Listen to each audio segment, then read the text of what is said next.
So hello everyone, welcome back to the channel. My name is Drew, and you're watching Drew the Theme Park Dude. So, the last video I did happened off of Halloween Horror Nights, happened to get a lot of views, and those are more than my average views I get here on the channel. So, I decided, with that type of love on a video, why don't I kind of make a follow-up video to that?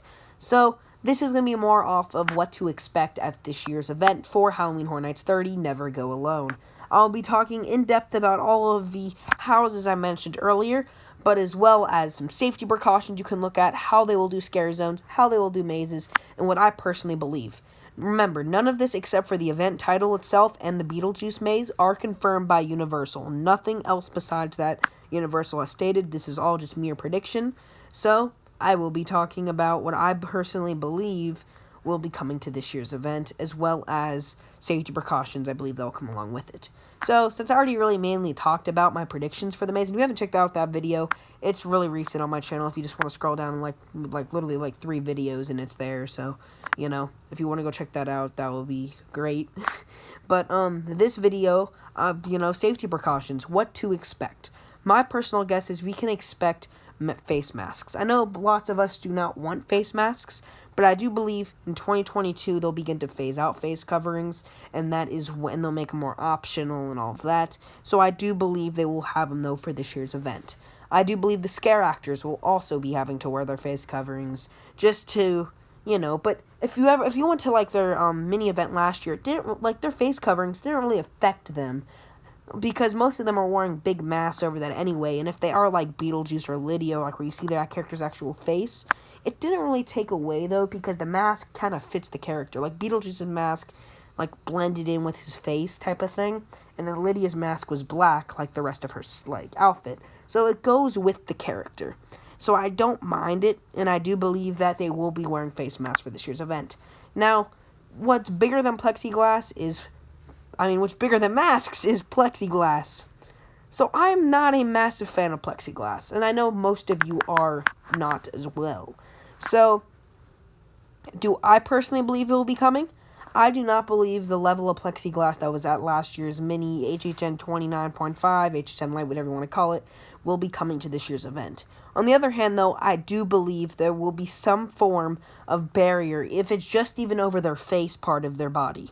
I do believe there will be like a little thing, not even really plexiglass, maybe like a tarp or something, that would be, between your face and the scare actor's face. I do believe their arms, legs, and all of that will still lunge towards you, but I do believe they're going to keep it a little bit back. I don't think it's going to be 6 feet back or like a complete shield, but I do believe it will be more like, a foot or 2 distance.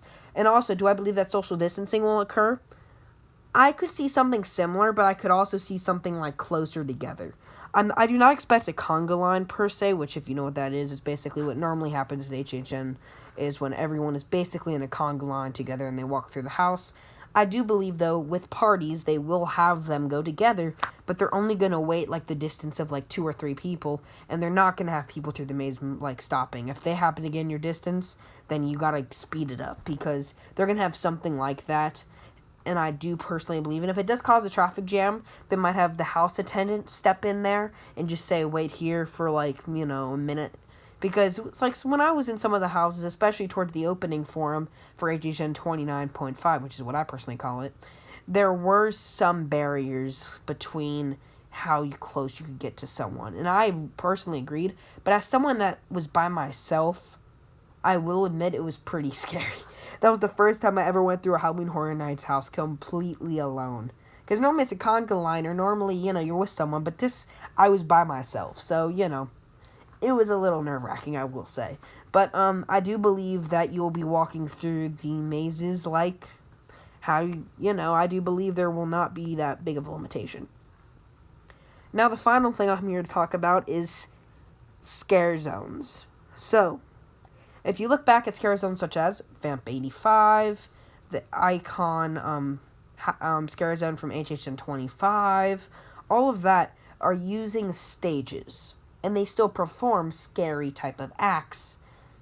And also, if you look back at Busch Garden scare zones as well, I think those are perfect examples of what to expect at this year's event.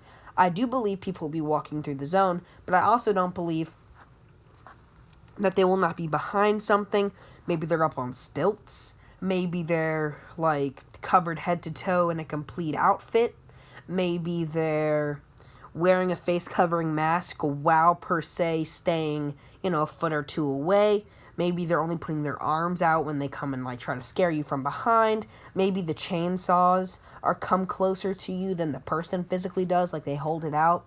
Maybe they could be one-way directed scare zones, so they can focus on a smaller area for where the people will be going through, so it's easier to pop out and scare someone. It's technically more like an outdoor haunted house per se, but I do believe that there will be something like this. Do I believe they'll be monitored, like how many people go in a scare zone? There's no way to do that unless you create a long line, which I personally do not agree will be happening at this year's event. So this video is, getting to its length here. So to conclude, what do I personally expect? That is what I expect at this year's event. Comment down below if you guys want any other ideas for a Halloween Horror Nights 30 Never Go Alone video. With that being said, my name is Drew, and you watched Drew the Theme Park Dude, and have a great day, everyone. See ya. Thank you for watching. Bye.